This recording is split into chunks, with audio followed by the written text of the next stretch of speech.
this is kind of what makes me feel like the whole populism label is kind of just, I guess they tried to get equal numbers for each side, but they ended up just getting more people on the left. If we count Barack Obama. I still do not know how Evo Morales is like a centrist by these standards. Yeah, that's kind of weird. He's a true radical centrist. Yeah, this graph makes no fucking sense. Okay, I think that's some good content. Should we start? I think that is. Also, I'm not a huge fan of Nigel Farage, but he's not further to the right than Viktor Orban. No, oh God, no. No. That was the thing that pissed me off. Or Matteo Salvini. Yeah. Matteo Salvini wants to round up the Roma. Yeah. So does Viktor Orban. yeah, I'm imagining the version of this. Not right wing enough. Nigel Farage wants to let them run free. Wait, there's the other. I mean, we're not going to pull up all these beautiful, horrible charts that they have, but there's the one that's in like Erdogan scores like a 1.2 out of 2 or something like 1.5. Oh, he scores 1.5. Put some respect on his name. Oh, okay, cool. Yeah, my leader, showing respect. Your leader. My leader. I've accepted now that Ottoman Greece Empire. is once again they probably would have scored Matteo Salvini after today. They would have scored Matteo Salvini better if instead of like free trade and then like conservatism, it was just Roma. Sinti. Viktor Orban would be good on that as well. Yeah, what do you think? It's actually, the quiz isn't straightforward. It's actually a branching path quiz. So you basically, once you say yes to church authority, they just ask you to like arrange races in some sort of hierarchy. It's just like, it's a thing of just like, of silhouettes of skulls, and you have to match them. Who's that ethnicity? Da-da-da. It's like a Sporkle quiz. Can you name all 16 racial classifications from the Spanish Empire? Aw, too bad. You got Taino. Time to die.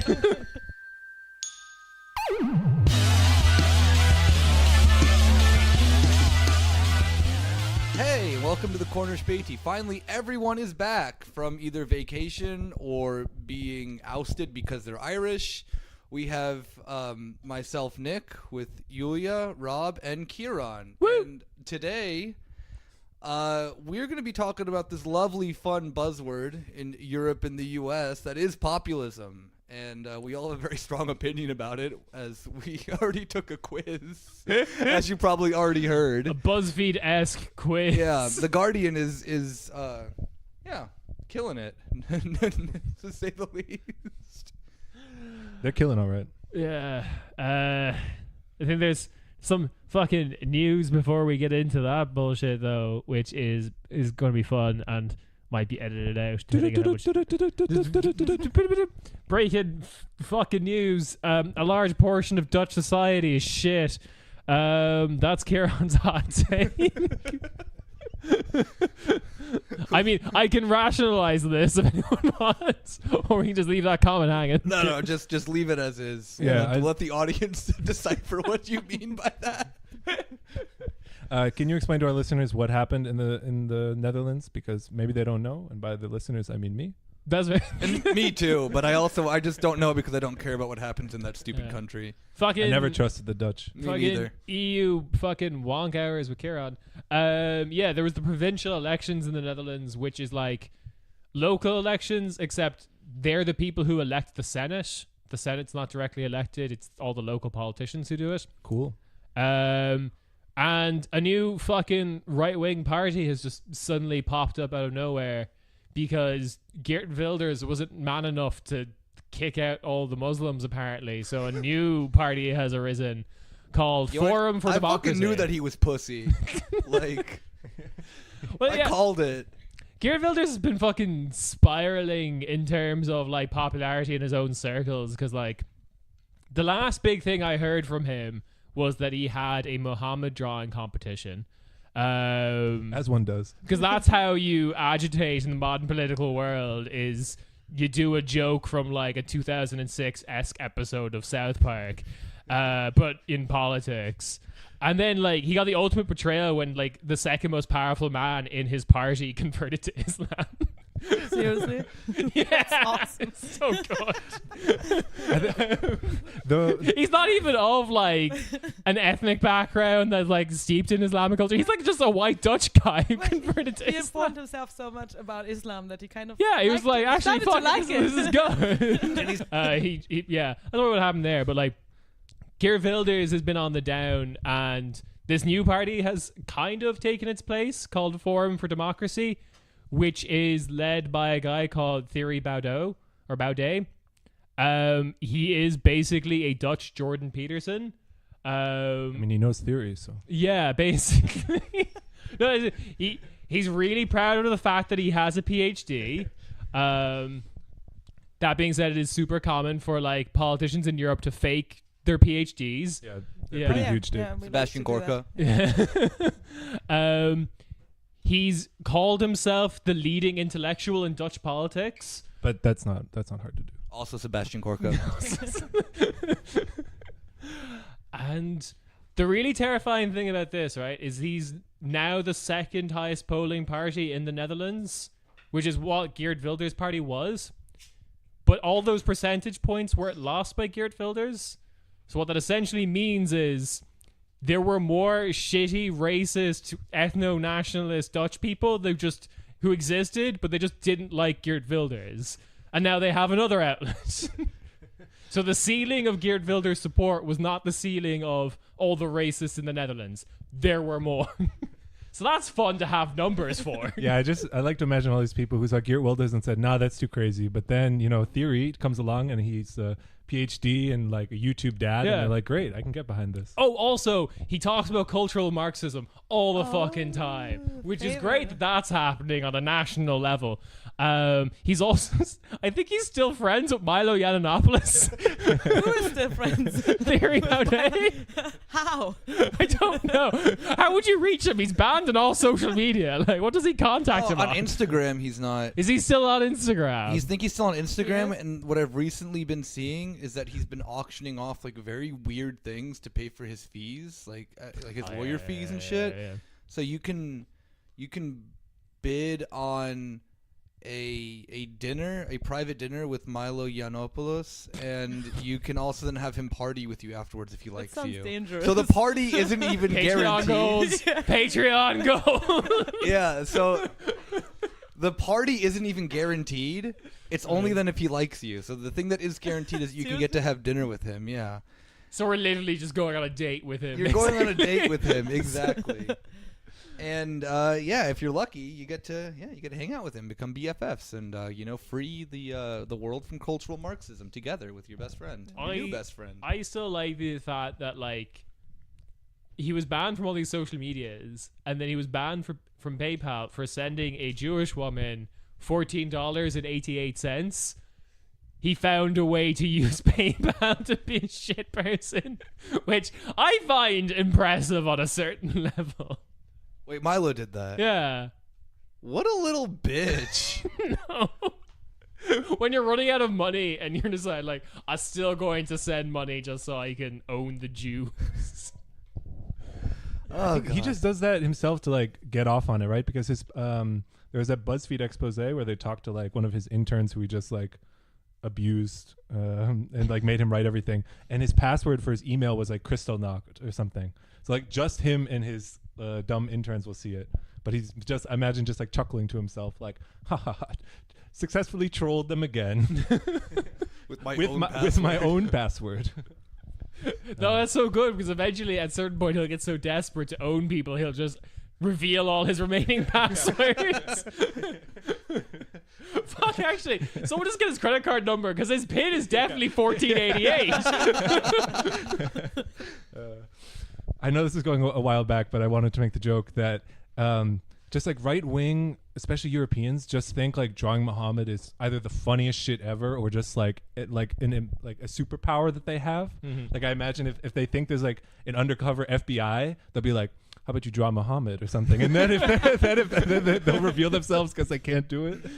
That's how they think. They think it is the like strongest political action you can take. Yeah. They're gonna really just get fucked up when they find out like about like, I don't know, 1,200 years of Islamic art that exists before like Wahhabism takes power in Saudi Arabia. But whatever.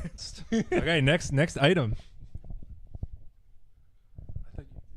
it's your shit. I thought you want to talk about What's my it. shit? The one I highlighted. Oh, damn, you added this. Oh, hell yeah. Okay, so finally, I think that, Greeks and Turks can agree that this is the most solid move by our new Sultan, Recep Tayyip Erdogan, that just out of nowhere today he decides, or I guess yesterday technically, just decides that the Hagia Sophia has to be turned back into a mosque, which... It's not like they just built a big one next to it.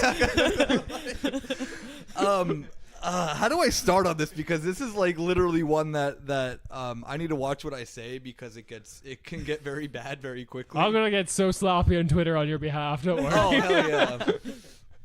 So for people who do not know the history of Hagia Sophia, it was built during the Byzantine Empire by what we would, I guess, now call the Greeks. And when the Ottoman Empire rose, around what, I don't know, 700 years ago or something.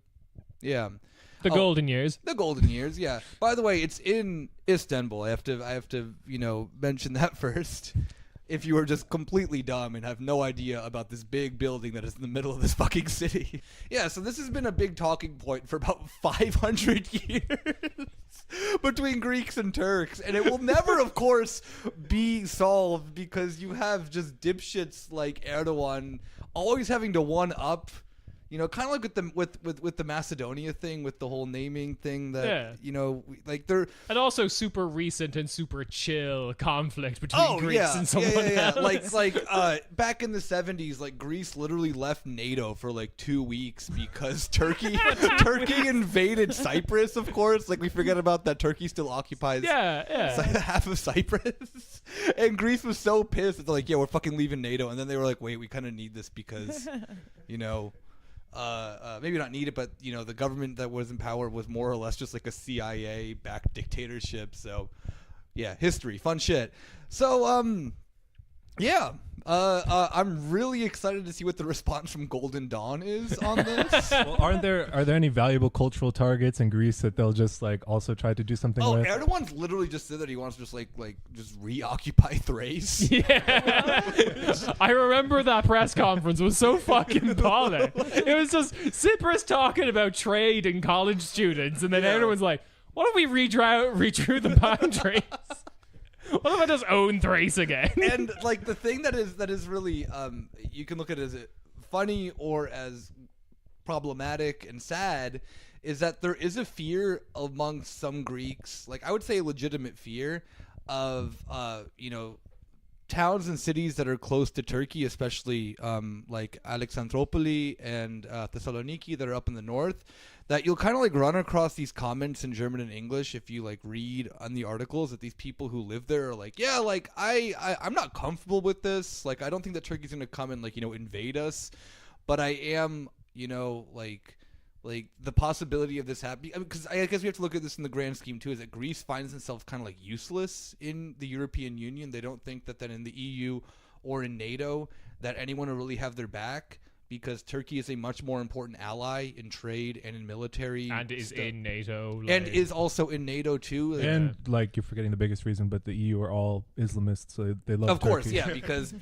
people don't talk about this. People do not talk why is no one pointed out? The piss tape is real, and it's of Jean-Claude Juncker, and Erdogan has it. To be incredibly not funny here, but the reason that then Greece and Turkey are both members of NATO is because the United States stomped out the communist movements in both countries in the 40s and 50s, and pretty much coaxed both of them to, one positive thing is that they don't, go back a little bit further with that. The Greek communists and the Turkish communists both fucking liked each other, and they were both comrades, and that was problematic, obviously, for the Western Bloc. And so the West kind of, enhanced that fun nationalist side of things, but then made them both join NATO at the same time to kind of like be like, you guys can be nationalists and hate each other and shit like that. Yeah. But we would like this to develop into a football rivalry, and that's it. And so it is. I mean,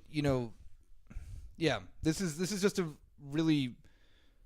It's just a fucking icing on the cake for me. Like, I love reading shit like this about Erdogan. It really makes it fun. And I also, keep them coming, Ciarán. Like, I really appreciated reading this morning. So, yeah.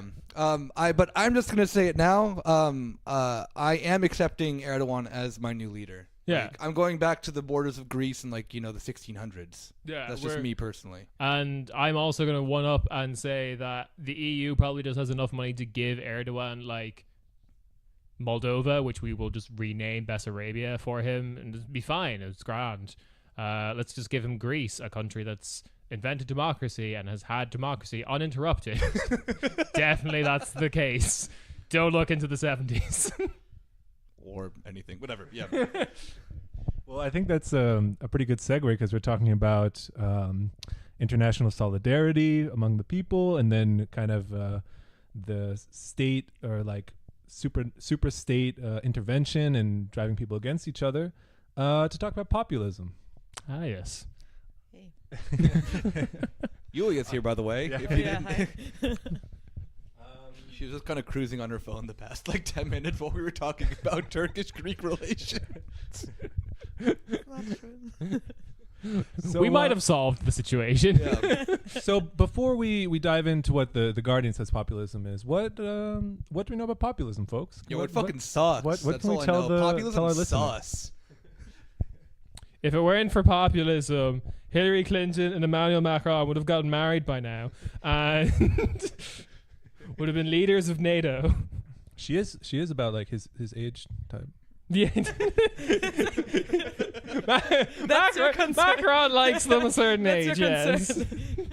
When the EU like gets what it wants and there's like a mandated like DARE version about teaching kids about populism, then everyone will know not to be populist from a very early age. But now, people don't know. People don't know what's out there. But luckily, there's Not even one's kids. there are fearless, independent Just say journalists. no to Just say no to populism. And if they listen, that's populist. There are fearless journalists willing to speak dangerous truths and tell people what is uncomfortable to hear, but they need to know.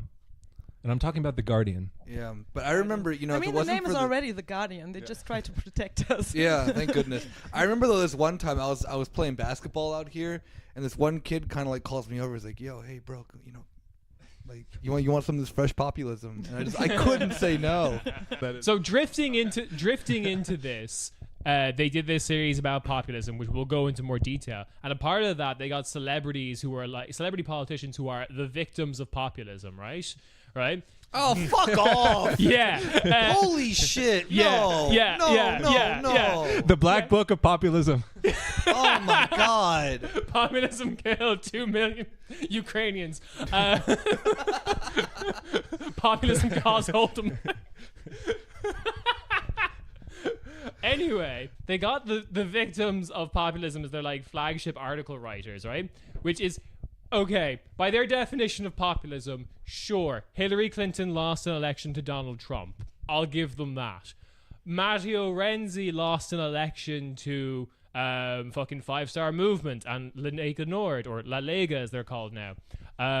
seems to The be Italian party that was so racist, it was racist against other Italians. That's how I'll always describe La Classic, Lega. cool move. Like really, playing the hits. Yeah. For Italians. That being said, like, Renzi lost for other reasons. He was just disastrously shit. And you can't be a centrist in Italy. Come on. Like, Yeah, no, yeah. This isn't like.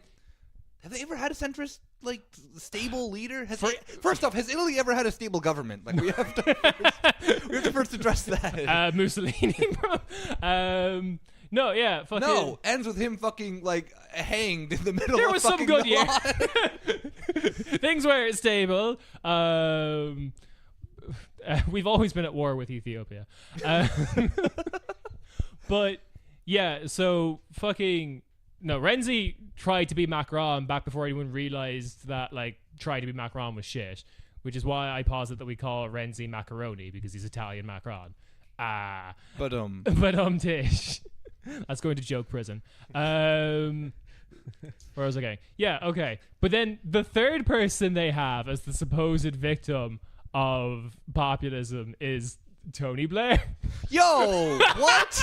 That's why no one No. likes him anymore because populism. Wait, okay. Speaking Definitely of Tony not. Blair, Yeah. we're gonna get to this later, but we have his like all-star.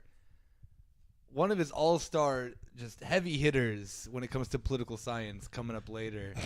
Don't spoil it. Yeah, I'm Don't not spoil gonna it. spoil it. yeah. I'm just saying, like one of the head. What is his position? He's like a head political scientist for the Tony Blair Foundation. Of Tony which is Blairness. just literally that like Tony Blair made a foundation so that then he could just like get off of war crimes. Yeah, pretty much. This is a complicated topic. So what I really appreciate about the British Vox is that they give us numbers to deal with, and we can actually, just grasp these complex ideas and put a number. What I've always wanted to know: just how populist are you? The populism points. I want Anthony Fantano to just review Yeah. every single one of these populists and give me a 1 out of 10 rating. But I mean, as we've I think started to lay out here, the Guardian is very biased in that anyone who's populist is bad and not populist is very good.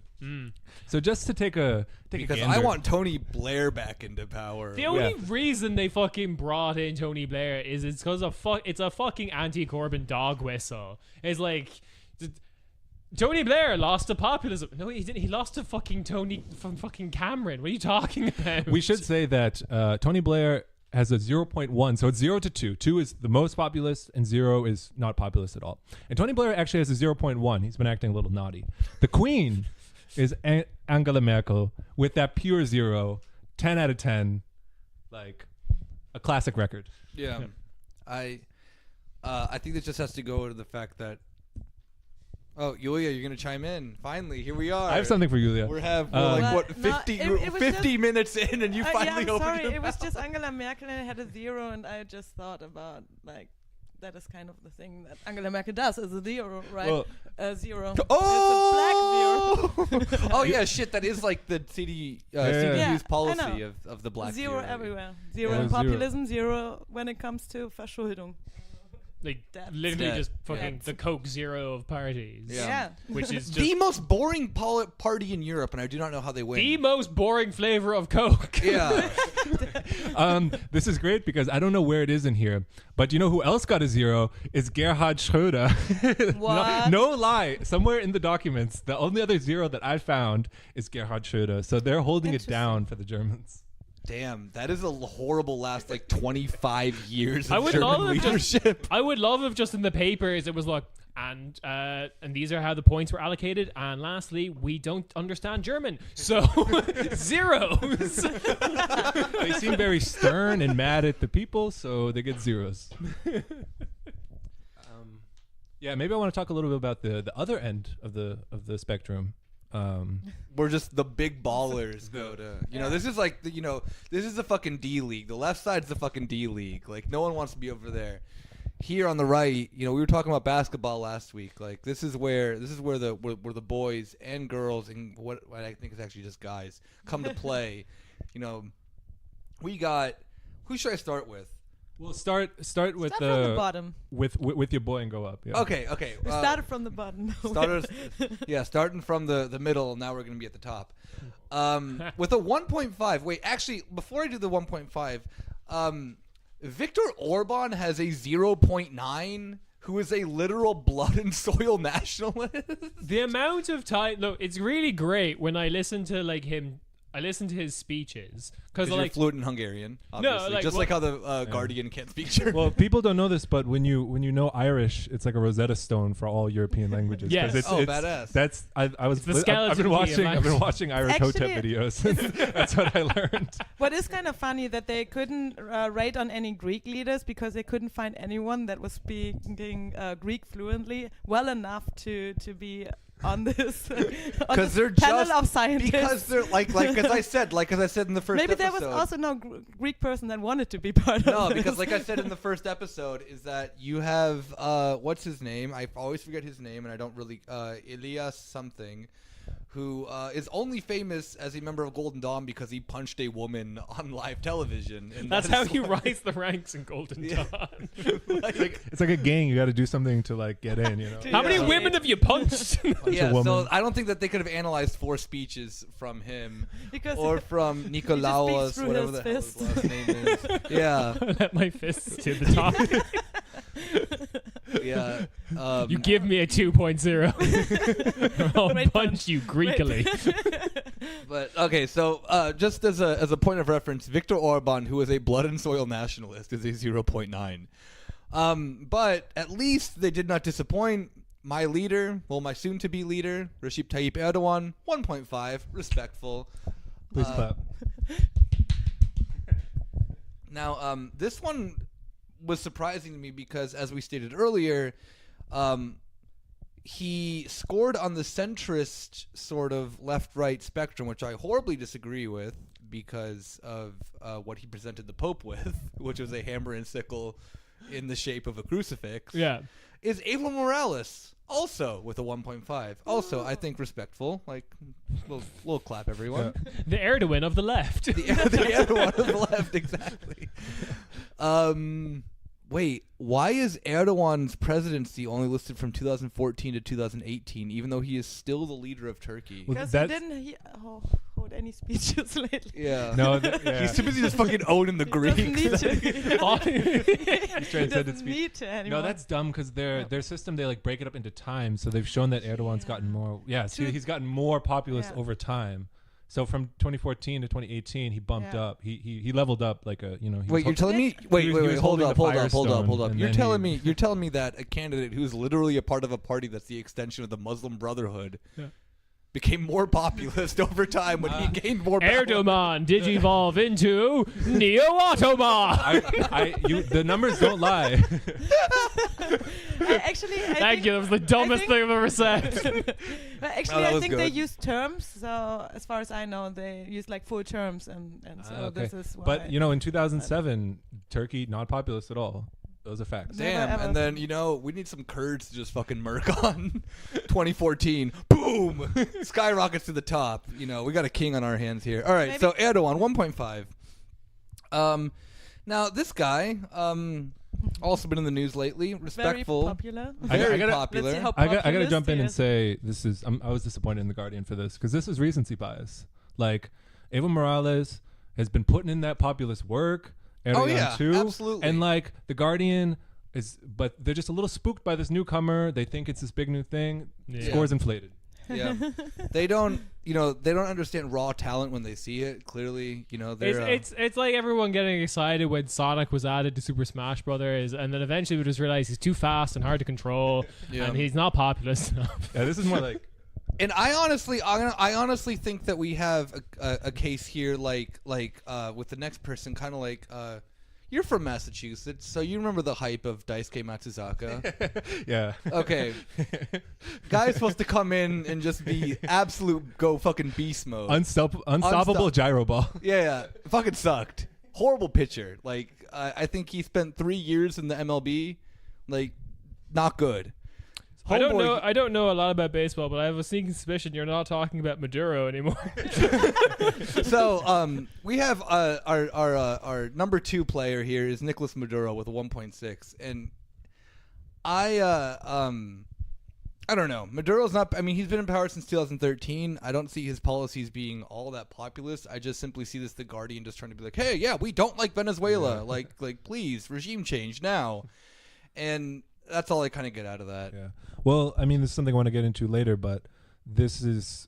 I don't want to overstate the Guardian's influence here, but this is absolutely like, all these like bad people around the world, like, they're all the same. They're all bad. So like they should all have a little X like marked off like on a kill list. It doesn't mean we'll do it tomorrow, but we're ready. Whenever you want to go kill them, just ask. The data's I do here hope for you. that Nicolas Maduro does not have a career like Daisuke Matsuzaka. I hope that he has longevity in his career, unlike Daisuke. But all right, and then last but not least, we're keeping it in South America. We're keeping it with the true pimps. OG. Just very hard to top a 1.9. Yeah. From our boy Hugo Chavez. Give it up. Yay! Populism is actually a Spanish word.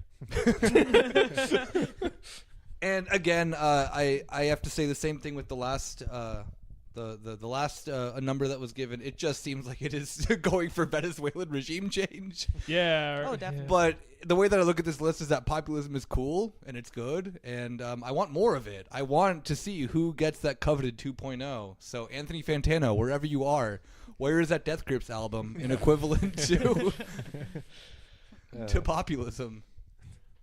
I mean, is now a good time to kind of like rant about our understanding of what populism means and how it's been used in the media? Because Go for it, baby. those things seem different to me. You look very upset over there in the corner. I am. Well, I am upset. This is upsetting because it's just like I mean, sometimes I've subscribed to the very liberal idea that like now is a good time for important journalism. This is not important journalism. This is stupid pseudoscience. Well, what was like? So Yulia actually, like I said earlier, the first thing that when we were laughing about this horrible, horrible study, the first thing that she went and did is just look at the methods. And I guess you could like clarify with us just how horribly stupid and biased Yeah. Well, this is. they used speeches, and as far as I know, they used 4 speeches, 4 different speeches. One of them is a very famous speech, so kind of like, a very famous speech. Another one. Erdogan's "I Have a Dream" speech. For was example, obviously- for example, yeah. I have a dream of annexing all of northern Syria. Exactly. So Go off, the Kate. second would be a campaign speech. Mostly, like most of the time, they used one that was at the beginning or at the end of a campaign because it's probably the most populist. I don't know. Makes sense, kind of. The third one would be a ribbon cutting speech, so-called. It would be a speech that is given to a local audience because you might use different rhetoric there. So Erdogan is like right over the border of what is or is not Kurdistan, just calling for full genocide. It depends who you ask. Exactly. Do you ask our glorious leader Erdogan or a bunch of filthy mountain Turks? Erdogan, obviously. Like, come on. And the other one, the last one would be a speech that is an international speech, mostly given to a foreign audience. So it's something like speaking for the IMF or something. Such a good space yeah. for populism. Yeah, the IMF. exactly. Those are the texts, and they got as they say, a bunch of experts. They got experts on, for example, Bernie Sanders. There are Bernie Sanders experts from universities. They got Ben and Jerry. For example. From universities, but also journalists, because journalists are experts, as we all No, they're know. not. Come on. They give, journalists give themselves way You too much didn't hear the fucking clear credit. Well, The Guardian told me journalists are experts, so who I'm going to believe The Guardian. So they got a bunch of people that could probably impersonate the person, and then they might have played it in front of each other and then rated it on how populist it seemed to them.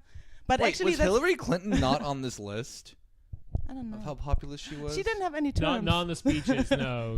She was analysed for that, like, how populist are you thing.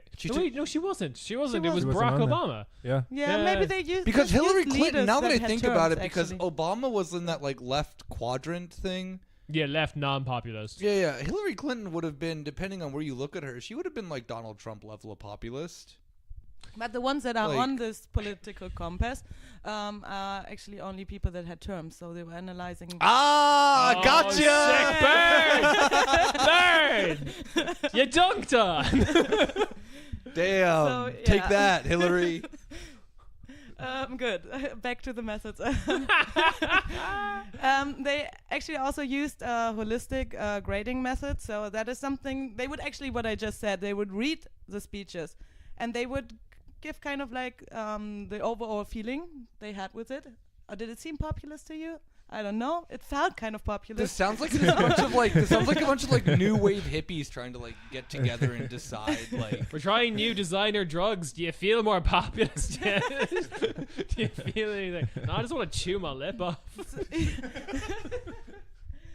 So normally you would use probably like you would look for certain termini or certain phrases or something to do a rating, but in the holistic rating method they would just like go over the speech and then decide if it seems populist to them. Could they not even do something fucking like, you know, Command F keyword searches? Exactly, that would be the. It's Command F globalist. Let's fucking go. That's Ciarán's research method seems even slightly improved on this. What is also one of the problems is that this doesn't include other ways of communication, like Twitter, for example. Yeah, that's it. That's a big one for a certain. I feel like Erdogan has a Twitter presence. I'm imagining that. He should. Yeah, he should. Does he? Nicholas, we need you. Yeah. Sorry, no. As Nicholas is very like. Oh, yo, I'm an familiar absolute. with- I'm an with- abs. Like you even I With think wrote in the Ottoman notes Twitter. that I need to like flex on my Erdogan knowledge and whatnot. If they measured Twitter and just Erdogan stan Twitter that exists out there, Erdogan would be like a 3. Like homie fucking like the first off, there's like a total like I mean we all know this like the Turkish hacking army that exists that just like will take depending on what the issue is, they will hack accounts that are specific kind of to that thing. So they've hacked Mike Huckabee's account before, and they've been like, oh yeah, we really love what Erdogan's doing in Afrin right now, and it's really cool. So like. That wasn't that hard though, because it was like like John Podesta was just like a phishing email about like free cheese pizza, and he clicked on it. Mike Huckabee was just like buy 6 pork bellies, get a 7-3, and he's like, oh, can't pass up that deal. To qualify for this competition, enter your Twitter password. click now to bring the second coming, and he's like, oh, okay. But I want to talk a little bit more about the data because just to explain. The Guardian didn't crunch numbers themselves. They're not nerds. They're very wise political scientists, and they got a team called Team Populism. That's based at BYU, Brigham Young University, to do all of this work. They're the ones reading the speeches, like Yulia was explaining. Mm-hmm. Go ahead. They're working together with a Central European university, which is kind of interesting, because that is the university that was kicked out of Hungary right now because of the Soros conspiracy. So, yeah, here we go. Okay, continue. But I think what's draw another line on my chalkboard. Soros. Yeah, right. But I think like when we're talking about this whole data thing, you're pointing it out well. I mean, the whole idea about how populist are you? I mean, it's just a subjective. To see how cool you are. It's to see how good your album is. That is what it is. Anthony Fantano, come on the show. So it's a trend. We were talking about Vox earlier, and it's a trend with the Guardian to be like, okay, they won't take our ridiculous bullshit, so we have to have some data in there, and then they can be convinced. And I mean, you see that trend across most industries today, especially ones that intersect somehow with like making the reader or the audience feel like good and smart, like, oh, okay, I didn't believe them before, but now that I see all these numbers, it has to be done. And this, I mean, you can see the potential policy effects of this like right away, because they're not saying that these people like, don't take our word for it that they're populist, just look at the numbers. And it's the same thing as like, putting together a bunch of data and saying like, we're not the ones saying you have to like drone bomb this Yemeni wedding. It's just like the numbers say that's the highest risk factor. You got to do it. The numbers say that this Yemeni best man is really populist. So but like it's laundering this like decision in like sort of washing their hands of the blood, because it's like in data, And then think about the like individuals. This isn't true for everything, but this is true of like a rising new class of data engineers, data scientists, and programmers, whatever you want to call them. They're just these like young yuppies, like shorn from like world and history, who move and go through life with like a security clearance and like a nice salary, living in some suburb, and like they're just like crunching the numbers. Who cares what happens? Yeah, as someone also they've bought every single product ever advertised on a podcast. Just as like a word of warning for someone who's had to fucking like sift through a lot of this bullshit in their studies, like 95% of this is garbage. Like, you can make an educated guess on any of this stuff and like just promote your ideology, as long as you have the nonsensical data that you can more or less make up yourself, as we see here, to prove that A is wrong and B is good, or vice versa.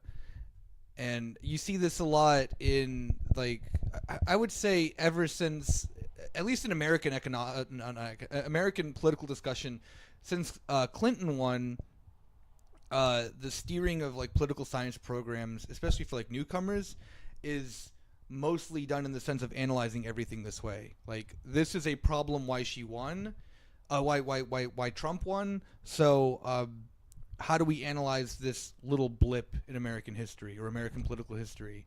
And not in the sense that like Trump is like just fucking cool and that he's the most American president and that then the material conditions around Trump allow for something like that to happen, allow for this very, you know, boisterous, you know, oh hey, what was the podcast kitties here? Allow for someone who is, I would argue, very just, you know, holds the beliefs of many Americans, then finally taking and we talked about this last week with how, you know, it is in a red state and so on and so forth. So you don't need to listen to these fucking experts, quote unquote experts, or whatever. Whenever you read a dumb article from the fucking Guardian, like if you think that it sounds stupid just because, like, you know, you are a Sanders fan and he may be a populist or whatever, like that doesn't mean that you're bad or stupid. It just means that these are being done for a political gain, which is bullshit centrism, which is bullshit. Like, just simply that. Funny enough, also, as they put all the left-wing candidates on the right, so on the highest populism score. There's one of the results that I want to read to you, and it says, because this was also kind of a surprise for them, our research has also found that populists reduce economic inequality. This was not something we expected to see, nor has it been found in previous academic research. What? What? Exactly. So these idiots Shorn read from like history. Francis, like these guys just like read Fukuyama back in like, I don't know, their like bachelor fucking class, and they only internalized that. The actual problem is that the way they probably define, is there a definition of populism they put online, like on the TV? Here's where we unload a They fucking don't. other big. The friends we're going to read, they have their definitions of what's good, and populism is basically anything that's against Exactly, and that is the problem, because they Yeah. what they define as populism is everything that it goes against the against center. liberal democcy. Exactly. Very loaded, horribly and- problematic term, by the Exactly, way. because in social science, you normally, when you define populism, you would either do it as something that is aiming at popular topics among the people of a country, and uses certain rhetorics to actually use those topics to gain power, or you're actually aiming at those topics because you believe that those topics are important. Yeah. And this is what they miss. Yeah, so, okay. Can I talk a little bit about, like, how I've observed the word populism be used since, like, about 2014? Because that's when I started noticing it in this side of the Atlantic. Because I feel like it came later in the United States. And, of course, I'm talking about English-speaking Europe, because it's probably different in the German language. But, like, populism started in around 2014 to describe... Spain. We're going to read something later, but you can go on now. Yeah, okay. It started with like a lot of press trying to describe Marine Le Pen and Geert Wilders because they were the like boogeymen of that time period, and a lot of that was that a lot of press, like The Guardian, didn't want to use words like authoritarian or fascist because that seemed too sensationalist, and therefore it would appear to be like they're not doing good journalism. So yeah, they doubled down this term populist, and then it eventually evolved to mean disingenuous populist, which is to say, like, I'm talking about something that's is concerning to the most people, but we don't believe you're going to do it. So a good example of that, and sometimes I would agree with, is like Donald Trump's drain the swamp promise. A popular concern that I think needs to happen, but Donald Trump is not the person to do it. And that's when they would use the term populist to be like, you're saying something that has popular support, but we don't believe you. Well, this kind of goes back to like, I think also our first episode, if I'm not mistaken, where we were talking about like the AFD, and there is a sense of academia trying to like brand this, and especially dealing specifically with the problem of the AFD, is they did not want to use that they are what we would call like a fascist movement in Germany. They wanted to brand them properly, and then with them branding it properly came the idea that then, oh, if we do that, then we got them. Like, it's in the fucking bag. Like, Yeah. we can, you know. We need the magic word that puts them away forever. And if we just say it enough times, they go away. Yeah, and populism became like, yeah, and I think even like you were, Yulia was saying, wait, she's pulling up her microphone. Yeah. You were saying too that how in German, the idea then of like populismus was always like Rechtspopulismus, Yeah, so like exactly. right-wing populism and whatnot. It was something that was used, like a term that was used in order to make right-wing politics or right-wing attacks more harmless. Kind of as you don't want to call it the right extreme, so you call it the populist, the right-wing populist. I think for a while populist was being said just willy-nilly, but then eventually, and again, I feel like this was The Guardian, they started saying right-wing populists, mainly because it kind of felt like, Orban's a right-wing populist. Ooh, right-wing populist. Yes, that's right. Look out for that left-wing populism. Ooh, spooky. This ends up just coming, like at least in my opinion, just kind of comes back to that like horrible Trump thing after Charlottesville, where it's like, oh, Yep. you know, there are good and bad people on both sides. Yes, And it 100%. ends up with the center using that same rhetoric, I would say 95% of the time, because when, in my opinion, when push comes to shove, they'll just end up supporting the right. Yeah. That's Oh, yeah. History has proven probably every single time. Well, like, everyone, like a lot of the institutions in the United States backing everything to do with Venezuela at the moment, ignoring the fact that, like, the two big proponents of it as Trump and Jair Bolsonaro, which you spent a lot of your media circus power for the last while criminalizing or demonizing those two characters, and now you're just falling in line with them, kind of thing. I think that's a good example of that. Yeah, it's fucking. What was I trying to say? No, lost it. Sorry. That's okay. It's problematic. It's simply like. I'm thinking. Yeah. Let's just go into the. We should just start with the readings because I think that will provide a little more clarification and a little something we can. Yeah, so grab Rob's been onto. destroying his brain for the benefit Yeah, I of just the pod. started. Never did it before. Yeah. It's just in the past week. First time. Everything I've read before this has been good and pure. So there's two wonderful, very smart boys I want us to learn from. The first is he's prominently featured in this whole Guardian rollout. He often writes for the Guardian about populism. It's one Cass Mudd. Do you know Cass Mudd already? No. Okay, all right, woohoo! Chances Is are, that I've really prob- his name? That's his name. Are you sure it's not like He Cass is a Dutch Muda? political scientist. He's actually lived in the U.S. since 2008. Cass Mudd, Cass Muda. If it's Dutch, it's Muda. It's Cass Mudd. Damn, that is a shiny boy. That's a thick man. He is shiny too. Holy moly! It's important that everyone realizes that the bottom of his head is thicker than the top of his head. Yeah. It's, That's where he keeps all that knowledge about populism. yeah, to properly combat populism, you have to store your brain in your jowls. Yeah, I'm not going to say anything further. Just Google Cass Mudd or aka Muda. Very shiny I'm gonna read boy. one article in particular. It's not his longest, but it's one that kind of lays out one of his key theses about populism. It's not his longest. When I'm researching people like this, I try to find the longest piece of drivel.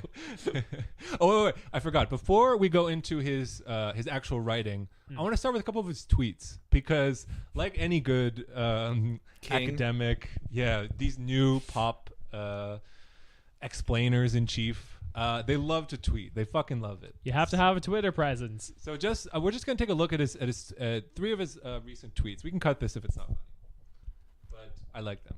So it's just normal stuff. His last one. This is all from like the past 2 days.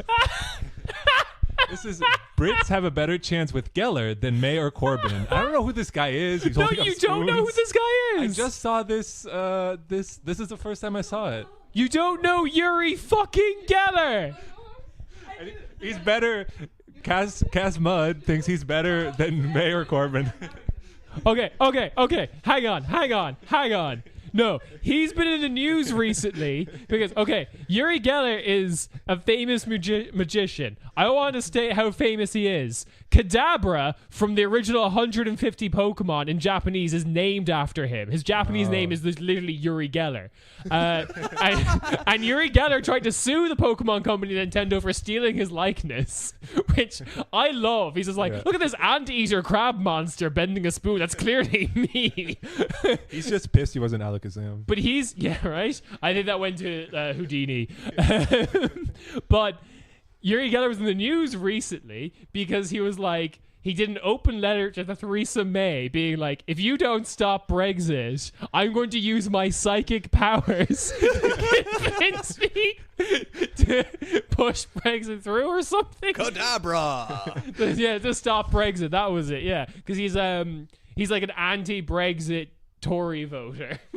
This is a complete like tangent, but every time there's famous people who maybe like I vaguely know they're from the UK, but maybe I forget that fact, and I just love seeing them just like pop up in the news with just some like wild take about like a screaming about Corbyn or something. And I'm like, oh, cool! I didn't know they thought that, you know. So this Casavuda tweet is Brits have a better chance with Geller of magician fame and of the original 150 Pokemon than May or Corbyn. I like the picture of him though too. Like he is, now that you mentioned that he is the inspiration of Kadabra. Yeah. Pose. He does look like Kadabra. He looks like him. Okay, next tweet. Terrible news from #Israel, where extremists on both sides help each other stay in power at the expense of their populations. Now this one's just sad. I mean, I can't laugh about it. He's just saying there's extremists both sides. That's the reason that the Palestinians live in an apartheid system. Why are you doing that to yourself? I don't know. It's because of populism, I think. It's because they're all Catholics, actually. It's because none of them got a Pokemon. You can cut this, but I was just supporting this king. The other fact about Casmud, not does he tweet, but he just gets in, like, there's like one person commenting telling him he's dumb, and then he just has to get in fights with them in the replies. No, I like the idea that actually the Palestinians are the Catholic monks who just like to just what's it called? Like flog themselves. Funny you should mention the Catholics. Oh yeah, hell yeah. Yes. Finished reading my 9th book, but only first novel of 2019. Wait, so his 9th book of all time? #Milkman is an amazingly claustrophobic portrait of life under totalitarian IRA regime of young Catholic women in Belfast, with fascinating insights into gender dynamics of place and time. 9 out of 10. What? What is this? Hey, what is this book? To be fair, he at least uses the true scale of determining how much you like something of a 1 through 10 thing, not a 1 to 2 bullshit thing that the Guardian was using. Hang Hugo on. Chavez is a monster. 9 out of 10. Wood populism again. I've read more books than this man. That's what I'm finding out right. Hang on, that's the entirety of the Harry Potter series plus 2 books. I think more people have read books. What the fuck is this guy? He says of 2019 though. You heard it here. No, the IRA is oppressing young Catholic women. His 9th book, but only first novel of 2019. Yeah, but he means it in the way his 9th book, but it was only one novel under those 9 books. In 1918, I'm sorry. In 2019. Fuck you, Yulia. 1918, that was a good mix up. He's read 9 books this year. Yeah. That's true. Sorry too. Here is his article. The problem with populism. None. I see no problems yet. The mass political movements such as Syriza in Greece and Podemos in Spain have an obvious appeal. That's low-hanging fruit, and they already... Come on. But in their illiberalism, there is an undeniable dark side. From February 2015.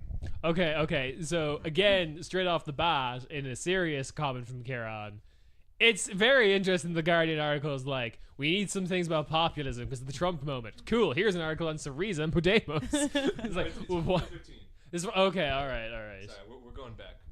Way back. So this would be when he wouldn't have had the nomination by then, would he? No. No. He probably didn't even announce. Exist. But you were saying before the rise of this term, and we got to figure it out. Yeah. Okay. Okay. I'll try not to read too much. The recent electoral success of left-wing populist parties such as Syriza in Greece and Podemos in Spain has given a new impulse to the debate on populism in Europe. Until now, populism was almost exclusively linked to the radical right, leading to an incorrect conflation of populism and xenophobia. In its original form, populism is an ideology that considers society to be ultimately separated into two homogeneous and antagonistic groups, the pure people and the corrupt elite, and argues that politics should What be an an expression idiot. of the Nowhere- general will of the people. Shit.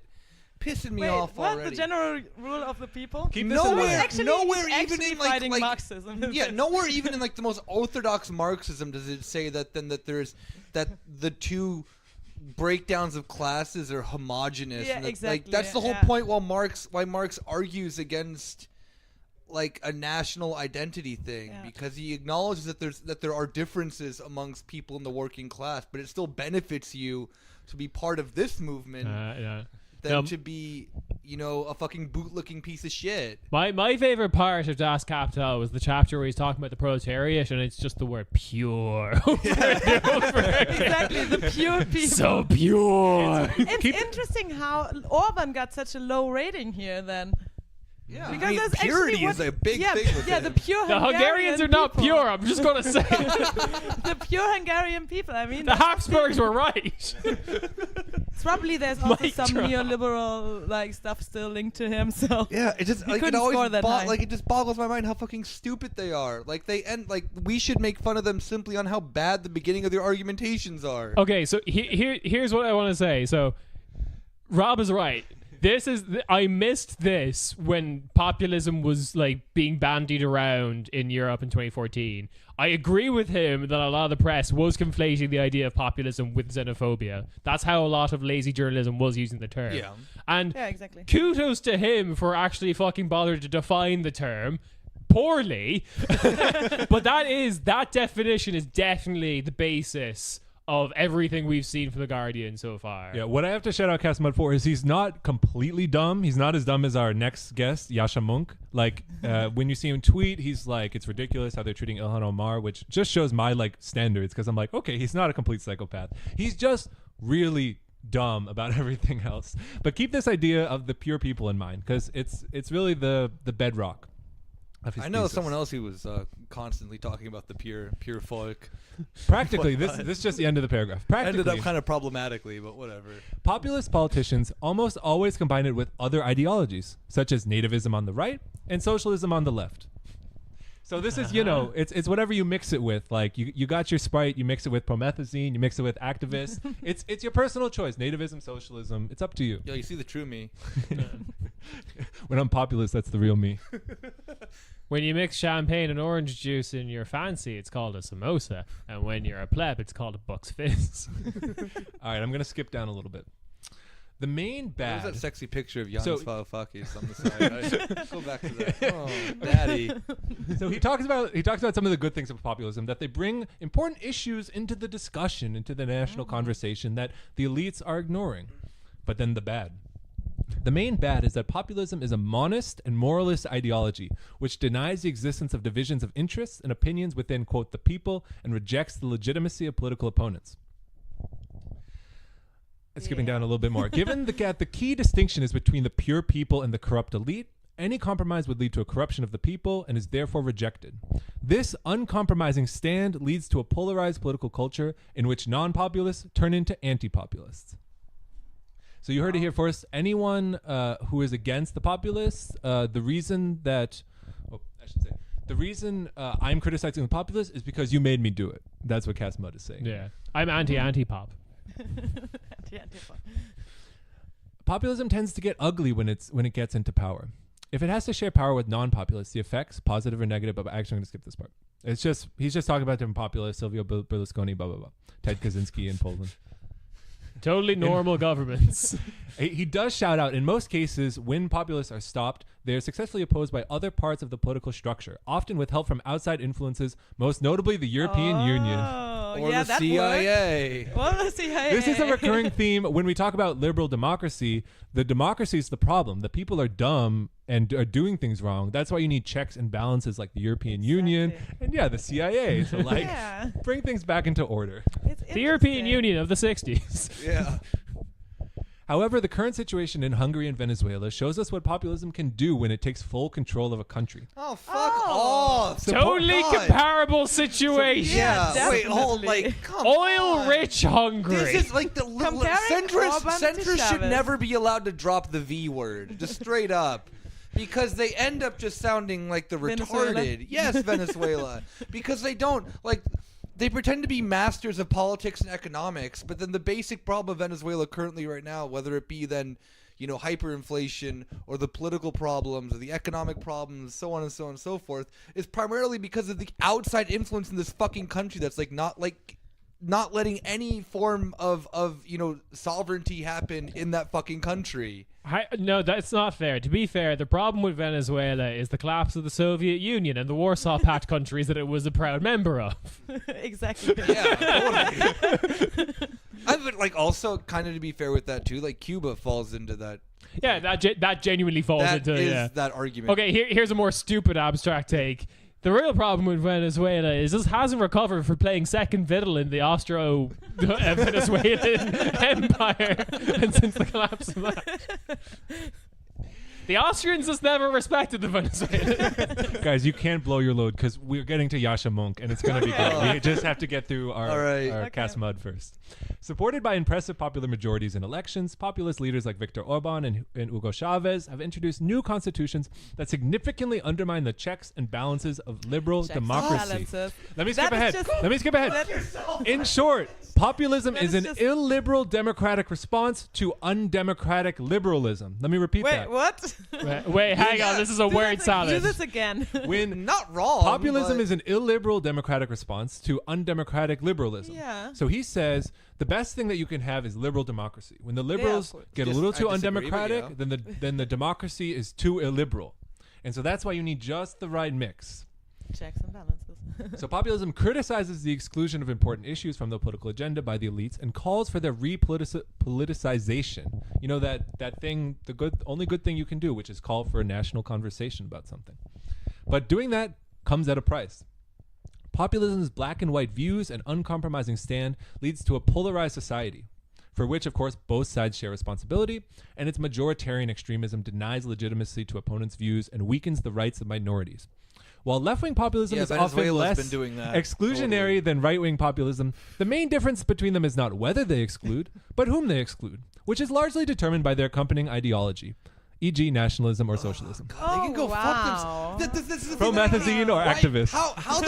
How the fuck can you compare, like, as I've said 100 times, Orban's actual blood and soil nationalism to the sense that, like, okay, Hugo Chavez went and, like, confiscated lands of rich people that they weren't using. Like, that's actually fucking cool. Yeah. You know? Like, When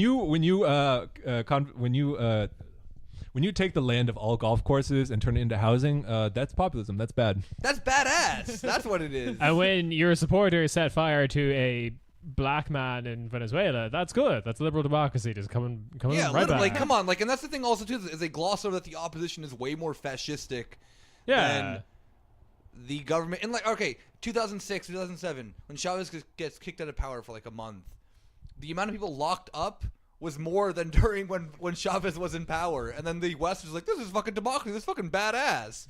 And then there's no wonder why Chavez ended up back in power immediately, because it was worse. Like, straight up. Did you know the socialism fails every time, no matter who tries it? You know, Viktor Orban.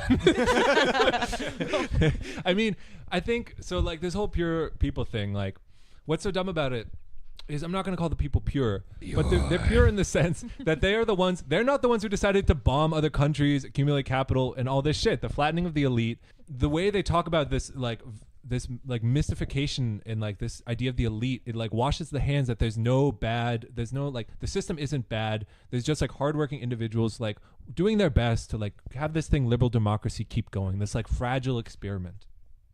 So pure. It's really fascinating how they still miss to actually, because he apparently he sees the problem. He sees the problem of undemocratic liberalism, especially established in Eastern Europe after the fall of the Soviet Union, when they said like most liberal democracies. I know, are but I'm pretty going horrible. with Orban right now.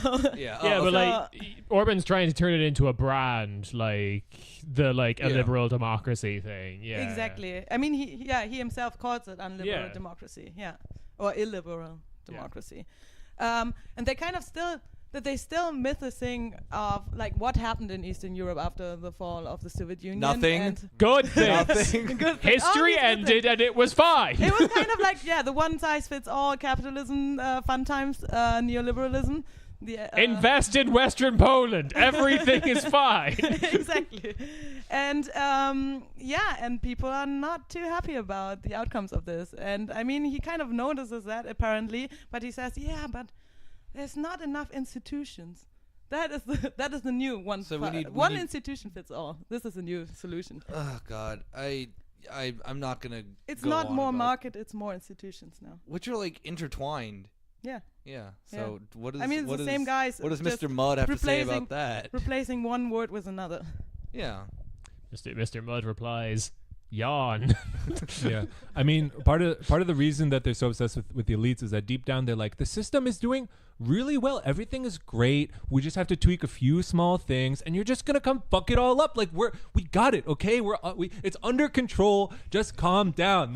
Like they're just so flustered and like overwhelmed, and they're just like, just stop, okay? Look, I know you found this initial doctrine a little shocking, but how about a softer version of it, maybe? Look, Estonia can vote online.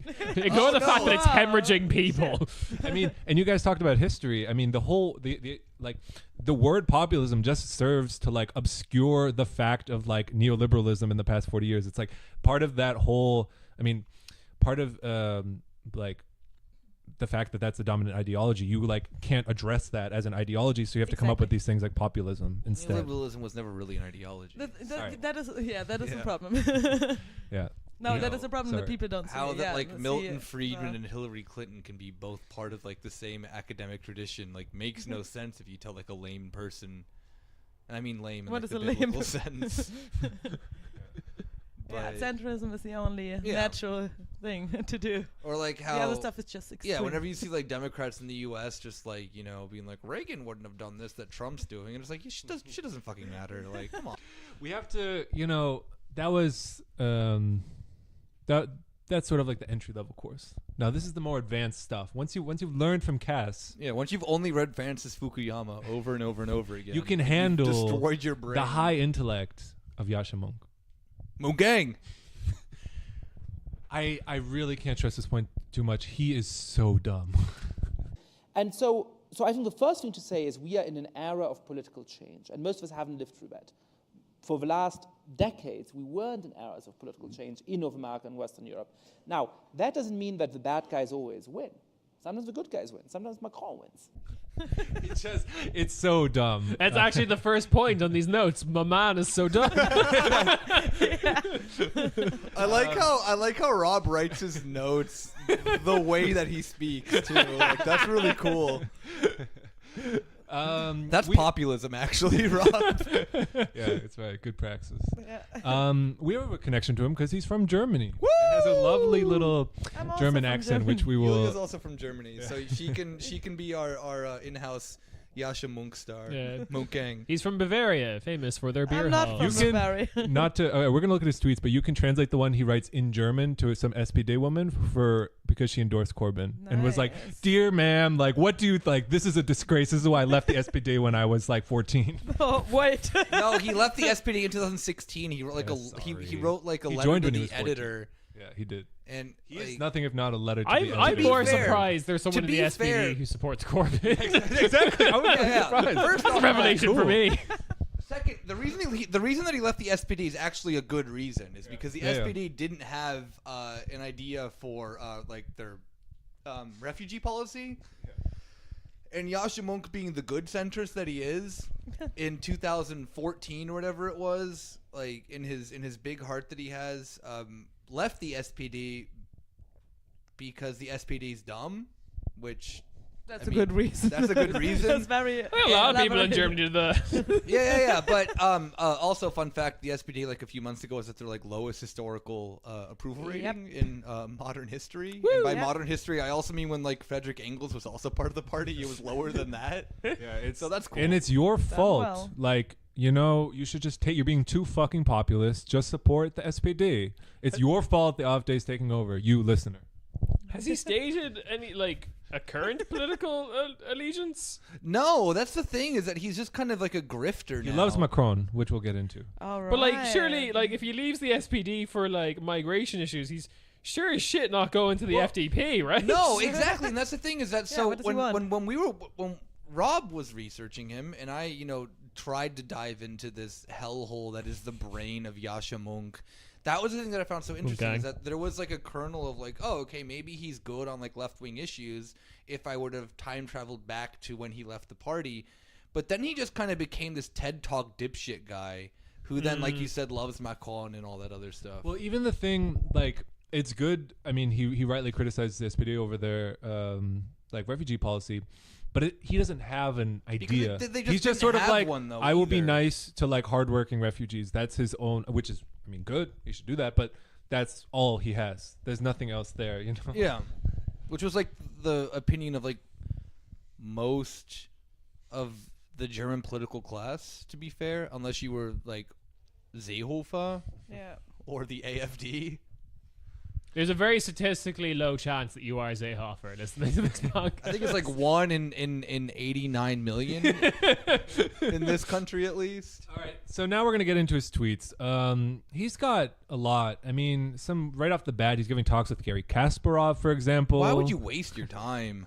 talking about how authoritarianism is an evil that enables Does he all the have a rest. book called Winter is Coming? No, that's Gary Kasparov. Okay, okay. You fucking nerd.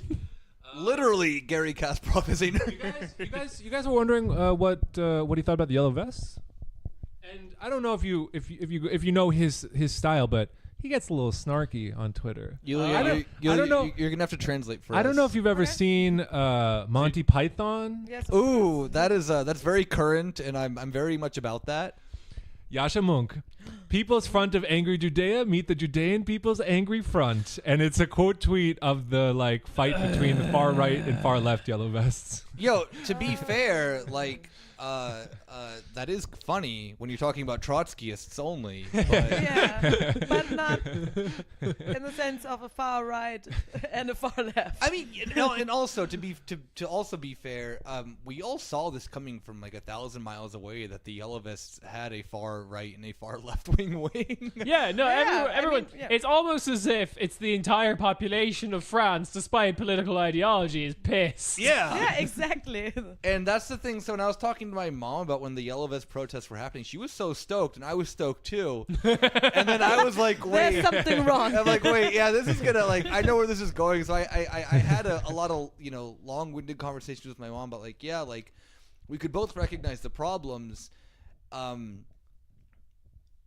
but yeah, like you have, I guess in the sense of there is like maybe where populism is problematic could be in the sense described there of this not even a confrontation, of this agreement that I had with my mom, that then when I agree with my mom, I know that there's going to be a conflict in like 2 months. Populism is agreeing with your mom. Yeah.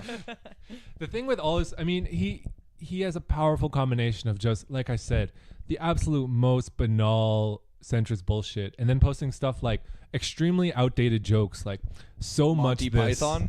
Yeah, and Monty Python. He just says shit like, you beware salami tactics, the most powerful trick in the populist toolkit. Like, he thinks he's What? like, What else? this What is the I hell should is say, salami tactic? he What went is to that? Cambridge and he was a lecturer at Harvard, and now he's a professor somewhere else. And he None just of those talks about institutions are problematic. he talks about salami tactics. This is the Is that just like an Italian man? Like, just It's when an Italian man sells you chorizo when you were promised fennel sausage. so it's me. Yeah. No. So, like, no, this is, like, when is this tweet from? like a month ago. Oh, for fuck's sake. Okay, salami tactics were relevant in, like, Euromaidan, because that's what the Russians did to Ukraine. We take the whole idea is you slice off the country piece by piece, like a big salami. He's Yeah, but like I'm only gonna view Ukraine as a salami now. as you should. he thinks like Trump's like he's doing a little bit and a little bit like the salami. I don't know whatever this is. Right? No, but And he gets it's away a with it. military What? tactic. It doesn't have any other application. He thinks Trump is a military genius. But like Russia's been doing this for years. They did this to Georgia. This is not relevant anymore, or still relevant, depending if you're Georgian or not. Would it shock you that Yasha Monk takes like a historically known term and completely ignores the history and uses it in his own context? It The populism doesn't. studier? Never. You're priming me for this, man. And I like it. This is just one I just tickles This is me. just his Twitter too. We're not even onto like the hot and heavy stuff. Just the way he talks. This is why it reminds me of Matt Iglesias. Just like the cadence. New personal Twitter policy. Maduro fanboys and apologists will be blocked because life's too short. Wait, so I can't Wow. tweet to him then? But I can because if I'm a fangirl, that's okay. Oh, okay, Yeah. cool. Oh, there we Yulia, like you're our saving grace here. Just spam Yasha Monk. Gang. And then when he eventually blocks you, we'll accuse him of silencing women. Exactly. Yes. Oh, I can and bring he's him also down. very he has a lot of thoughts about the college scandal, you know, because this is a top issue for him. Yes. Wait. Can I try to read this in my best Yasha Monk voice? Yeah, but no, Yeah. Oh, this this isn't isn't from him. it's- Okay, never mind. But we can no, find it. no, Hold we're good. on. Yeah. What's His tweets his a writing's big way graph? better. Is that his pinned tweet? Is a fucking graph? No, he What a retweeted. He nerd. retweeted. His pin What tweet is is a that? thread with 6 alarm emojis. The People versus just- Democracy. Is That's his book. Lame. He's just God, he's such a really loser. dumb. He's such a loser, man. Yeah, this one I just the thing about Yasha is that he's probably the first thing I'll say is that he's from Germany, but he's Jewish. I mean, it's I don't know. There's not so much information. He did write a book about it, and I'm sure growing up Jewish. He says he was born in Munich. Growing up Jewish in Germany sucks, probably. So I feel for him on that. Munich is noticed for its multi-faith hospitality. But he has nothing to say or to add to any analysis of politics or quote unquote populism or anything. So he's actually a U.S. citizen now. He's lived in the U.S. for a long time now, and he's a professor. I can tell he fucking sucks at his his shit. He fashions himself a powerful like truth teller of what's going on in the U.S. You know, he's a professor. He's apparently I just read this. He's apparently on like NPR and these kind of things all the time. So let's get a little bit of this insight into what populism is. Maybe Yasha can tell us. We finally have a definition of populism. One quote for him. Hold on, let me try the accent. Or Yulia can just do it because she is German. Growing up in Germany. No, we're going ahead. Okay, cool. Growing up in Germany, I always did know that I wanted to be, and I'm deeply aware this is a horrible term, a sort of public intellectual. Wait, what? What?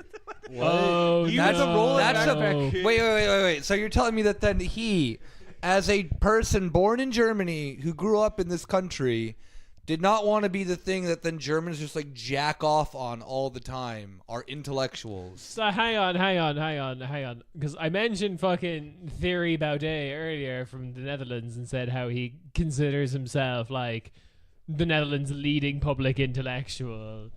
There's Sebastian Gorka. Yeah, no, like as soon as you say I'm this country's leading public intellectual, you're guaranteed not. the leading No, public- but the thing about Germany is that there's this like hyper fetishization for being an intellectual. Yeah.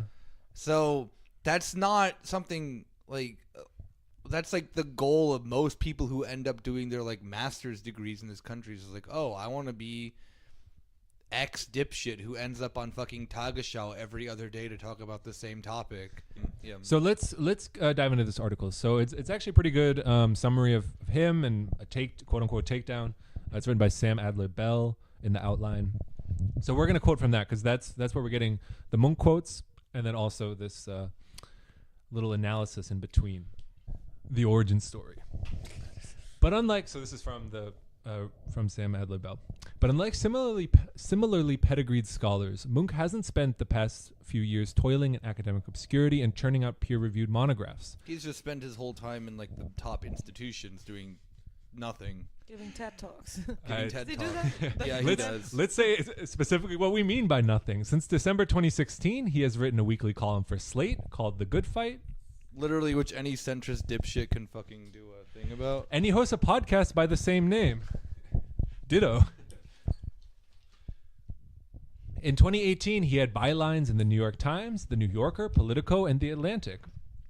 Sounds like a mom bragging. So I'm just very curious. How many times has he called for regime change in all of these publications that are notorious for doing exactly that? We'd be here all night if we were to count, but I'm sure a lot. Is he calling for regime change in some cool countries, like regime change in like Germany? That would be. Yeah, okay, in that sense, like Yasha Monk is an absolute pimp. He tours the lucrative lecture circuit from Aspen to Cupertino to think tank Row as the political scientist. Hang on. Yeah, go ahead. When the fuck did Aspen become like an intellectual hotspot? You know, when I just go on a ski vacation, I'm just like, I want to hear like really dumb political scientists just tell me like, you having money is actually cool. Yeah. you are cool. After this milquetoast talk about the rise of fascism in Europe, we need to save the community center from being torn down and turned into a shopping mall. What the fuck is this? Cue Cupertino, the, obviously, the 80s where music. Apple is. He gets shouted out by Here it comes. the OG. As a political scientist, Francis Fukuyama put it in a blurb for Munch's latest book, The People versus Democracy: Why Our Freedom is in Danger and How to Save It. If you've not heard of Yasha Monk before, you definitely will in the future. Is it just Says me a or guy is it who was weird? wrong about everything after What? 1990. What? The end of history, the beginning of Munch. It's kind of weird. Like, yeah. It's not the Anthropocene, it's the Munkocene. Monkang! What is the sterling wisdom that Francis Fukuyama wants you to know? Munch jokingly calls himself a democracy crisis hipster. I thought democracy was in crisis before it was cool.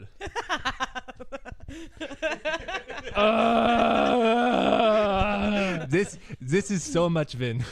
Get far. Okay, now this is What a epic. guy. Oh, God. Is he a democracy crisis hipster in the way that everyone who says they were? Why does he? Is he in the same way that everyone says they were into Mars Volta before they were cool was fucking lying? I kind of just wish that Yasha Monk just did the whole Ben Shapiro thing. I was about to say, why does he remind me of Ben Shapiro? That's because he's a tiny hobbled man. Yeah. But I really wish that he just like spoke really fast, and then if you disagreed with him, Yeah. he would just blame that the reason that you disagree with him is because you support Hamas, which is a really cool Ben Shapiro tactic, which if you've never noticed that is actually a thing that he says all the time. Yeah, but like I just be like, yeah, I do, yeah. Like, yo, Ben, what's up? Love But Hamas. Yasha Monk is so uninteresting that like he doesn't even have a fucking I don't even know. I like the idea of the only person who could take on Ben Shapiro is someone who talks really slow and is a Jewish. And yeah, Yasha Monk. Yeah, Yasha Monk, and is a Jewish person who stayed in Germany. It's like you live in the darkness, but I was born in it. I am from Munich. Let's get some. Let's find out what more terrible things Munch has to say. All right, this is from Sam Adler-Bell. Munch agrees that populists offer attractively simple solutions to complicated problems. Drain the swamp, build the wall. And when their common sense fixes prove insufficient, they blame liberal norms and institutions, the courts, the press, the parliament, for impeding the people's will. Technocratic Wait, liberals... the people's will? Like the anarchist group from Russia in the 19th century? Is that what he's talking about? Munch gang. Monk gang! Munch gang. Sometimes the good people win, like the Shining Path. Who? Yeah, Munch's original inspiration is the fucking. Yeah, no, I like this just like people's will, that Munch's original like, yeah, my great grandfather Mako from the Ukraine Free Territory. Technocratic liberals, to their credit, understand that global problems are increasingly complex, requiring increasingly complex solutions. But they're No, they don't. they're That's the big fucking problem, you they're dipshit. unable to sell the message that things are complicated. And how? Okay, why won't people understand this complicated message? Yeah, I Why really like won't listening. I really like listening to fucking Davos every single year, where these people just jerk each other off, or what they do with what was the refugee thing at the World Economic Forum? Yeah, where they just, pretend like a they day in the life crawled of on a the refugee. floor Yeah. in order to understand what it's like to be a refugee. These people have no fucking idea what's going on in the world. Like Moon Gang, sorry, like you're a pimp when it comes to some shit, with like just being a boring loser, but. We will use you to fight Ben Shapiro. Yeah, Like, I'm only going to use you for your special abilities of what you've harnessed here in the Abendland. Or whatever it is. I'm going to use you like a Karibo and then use monster replication, and then you are straight to the monster's graveyard. We're gonna use your perfectly smooth brain as a bowling ball to roll a perfect strike. Okay, I need you to read. Let's get a test of that brain. A little But taste.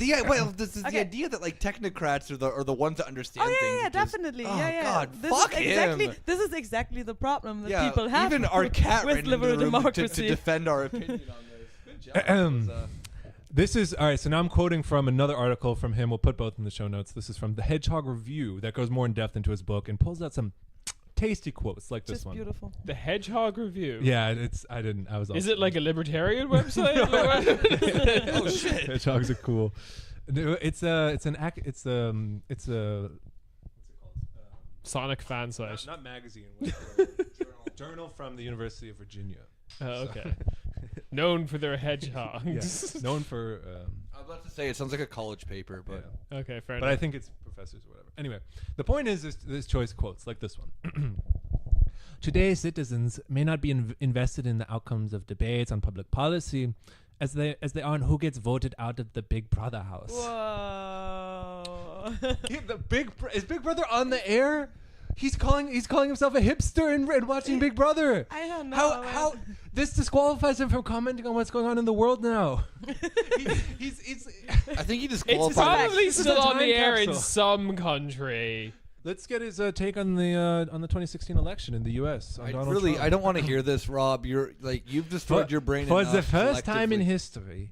The first time oldest, ever. most powerful democracy in the world No, has it's elected not. a president What? who openly disdains basic constitutional norms. Oh God, like that's never fucking happened before. Hang on. Generous reading. He has acknowledged the fact that the U.S. is the world military power and has total control. Because surely he doesn't mean democracy with the most amount of people in it. Because that's India, you fucking rube. You can Google that in 5 seconds. Yeah, I don't know where to go with this quote. I'm thrown for a loop. One, because I always get kind of irked with people talking about the U.S. being what I'm assuming, and I don't think that I took Ciarán's take. What is it? I took the quote differently than Ciarán took it. Yeah. With it that everyone, I guess, in Europe who's a centrist assumes the United States being like the gold standard of democracy, and as an American,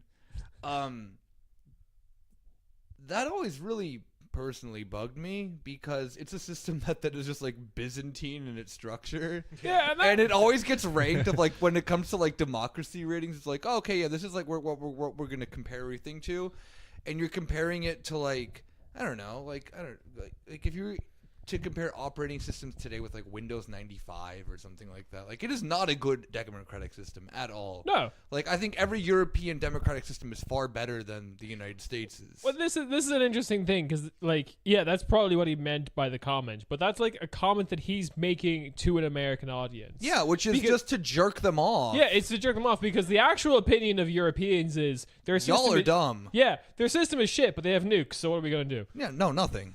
Exactly. Like we answered that exactly, but I just wish that political scientists would just be more, because even in lectures in Europe, you have this idea, and given it depends on where you go, but the institute that I went to was much more, U.S. focused, and it was still in the sense that the U.S. is the gold standard of democracy, especially after 2016. That always got like drilled into your head of like the problem with the U.S. isn't that the U.S. is, a horrible fucking society with, good people, obviously, not to, discredit them, but that their society is just fucking cancerous, and it's, that isn't the problem. It's that people just don't understand how good the democratic system is, which is absolute bullshit because it's gerrymandered to fuck. It's only got two parties. Like these are all just like economic inequality and like since the fucking Gilded Age currently in the United States. Like it's not a fucking more people in prison than Stalinist Russia.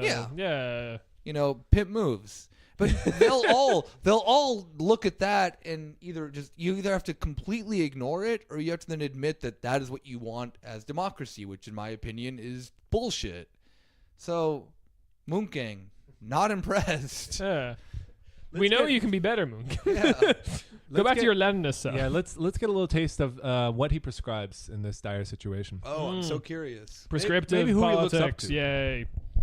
Going on in the outline piece. I have a feeling who this is going to be. Munch's prescription resembles the nationalism light expounded by centrists like Hillary Clinton and former UK Prime Minister Tony Blair. Hey! More on him later. Like He's Clinton. back. I wonder if Munch has ever spoken to Iraqis in his life. Like Clinton. Munch advises a, quote, strategic retreat on immigration policy. A streamlined process for identifying and removing immigrants who pose a security threat will help to calm rather than fan ethnic tensions. Yeah, remember when he was like, he's left the SPD and made some moral stand?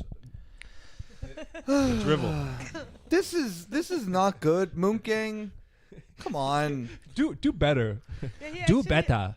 He actually this- said no. He actually had a different opinion when he left SPD. He said in this interview, this was for 2018, where he changed his view on Where he becomes like a nationalism. quasi-white nationalist.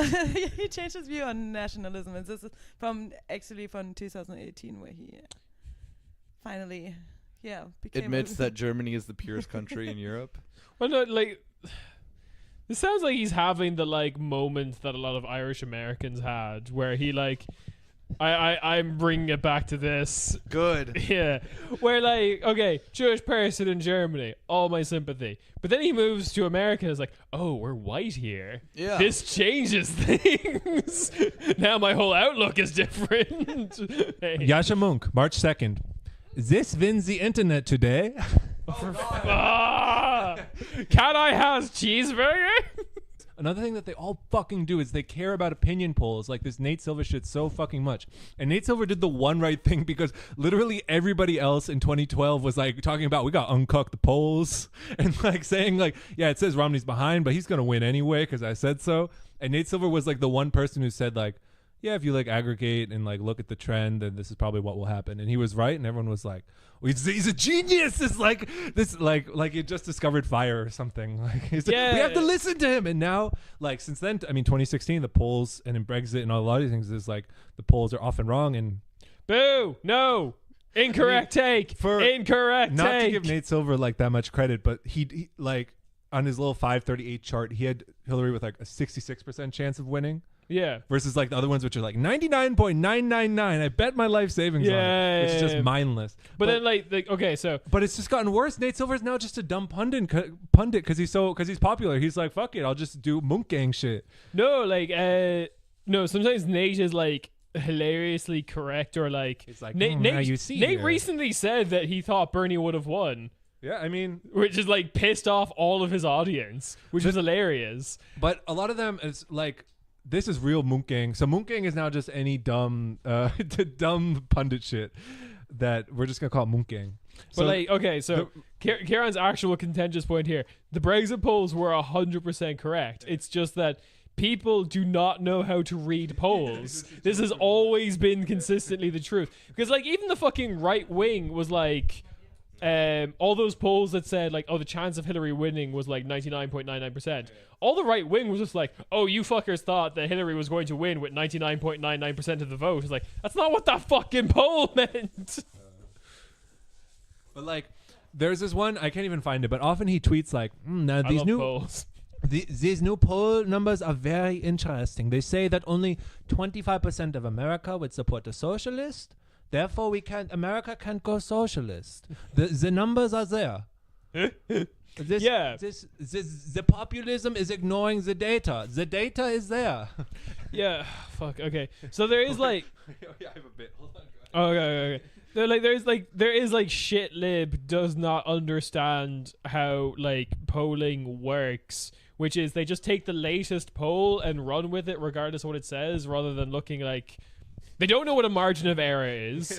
They don't know what like how maybe questions can be leading or biased or like it's interesting. Yeah, exactly. Yeah. It's like, like Americans won't support a socialist, or like when the question is, would you support a socialist? It's like, Oh yeah, I got my first poll question thing in the U.S. Oh, nice. oh yeah. And actually, no, two. And the one of them I just hung up on. The other one I actually like tried to answer. Oh and shit! Fucking cold calling, like. Yeah, Okay, yeah. So one was just it asked, "We're gonna ask you one question." It's like a game show. Yeah. This And summer. It was like. Yeah. it Is was the like, zoo crew calling you, like Phoenix's very own classic rock station? Yeah. We have one question. This summer, how do What's you your intend to favorite- vote in the local congressional? What's your favorite Zeppelin song? Answer from these three. No, it was when the like, levee breaks? Yeah. Yeah. Wait. No. No, I got one when I was in the U.S. and it was just like, "Do you think police have a have a dangerous job?" And I didn't even answer because I'm like, "That's a like, what am I gonna say? No, like, Yeah. yeah, like they fucking puss, like they fucking suck." But I think the police suck. But at least like I can at least acknowledge that. Then like, yeah, like maybe their job is like more dangerous than most other jobs. But I'm not gonna answer yes to that. Being that's like fucking- a head of HR. yeah, exactly. It's like compared to what? Compared to my job? Yeah, sitting behind a fucking desk. Yeah, like police do have a more dangerous job than that. But I'm not gonna like We love our cops. But law enforcement. yeah, so like the big one that always gets fucking skewed, which I find is like the question I'm always most interested in, is like how questions around the European Union are asked. Because like it's often like, do you support the European Union? That's one way of phrasing that question. No. Okay. The other way that it's phrased is like, do you think the European Union has been beneficial to your country? No. Okay. But I'm saying like you get radically different answers. We if love you ask EU, our Euro Union. if you ask these like different fucking questions. And these are the kind of people who don't understand that like the way you phrase this question like matters dramatically on the fucking answers you're going to get. All right, this is my dumb bit. A fascinating new poll today. 86% of respondents said they are done with fake friends. A whopping 97% of respondents said they are done with trauma. So clearly, an anti-trauma, anti-fake friends coalition can solve the crisis in America today. Listen to the data. I agree. Munking. Mooncake. But The biggest fake friend, Maduro. A leader of a socialist Hungary. I'm losing track, guys. Don't tell any of the populist academics about fake friends, because they will just say like, yeah, they are fake friend to the people. They think they're their friends, but they're not. Yes, actually, that is 100% of their analysis of socialism. That's their yeah. analysis. Yeah. Should we read? yeah, I'm down for some knowledge being dropped on me. We need to domesticate nationalism, Munk writes. Ooh. That's a Nationalism horrible is idea like for a Europe, Mooncake. half-wild You're Jewish. beast. You should know this. As long as it remains Use- under our control, it can be Ooh. of tremendous use. First of all, that's the most supervillain shit I've ever heard. Oh, fucking punish me, Zadie. What the fuck is this language? Domesticate nationalists. Yes, we need to put nationalism in a collar and hit it real hard. It's just so What is good. this? Hello, I am Yasha Monk for PragerU, and here's Not enough people talk about domesticating He nationalists. just loves Obama and Clinton and Tony Blair and is like, yeah, they're the real nationalists. I love them. yeah. Except for he doesn't fucking realize when this reaches a European sense, he's gonna be fucking killed. Like straight up. Like No, if we put Tony Blair as God Emperor of the European Union, he's just going to murder like all the like. Afghanis. No, well, yes, but also like teenagers wearing hoodies. That's another big aspect of who he's going to Okay. murder. Yeah. Let me be clear. If you like your Volksgemeinschaft, you can keep it. No, that's good. But seriously, like, come on, like anyone who studied, like, not even studied, just like read one book about modern European history knows that this fucking does not work. Just look at Viktor Orban in Venezuela right now. Visegrad is definitely the fucking rogue member of the. No, I fucked that up. It just.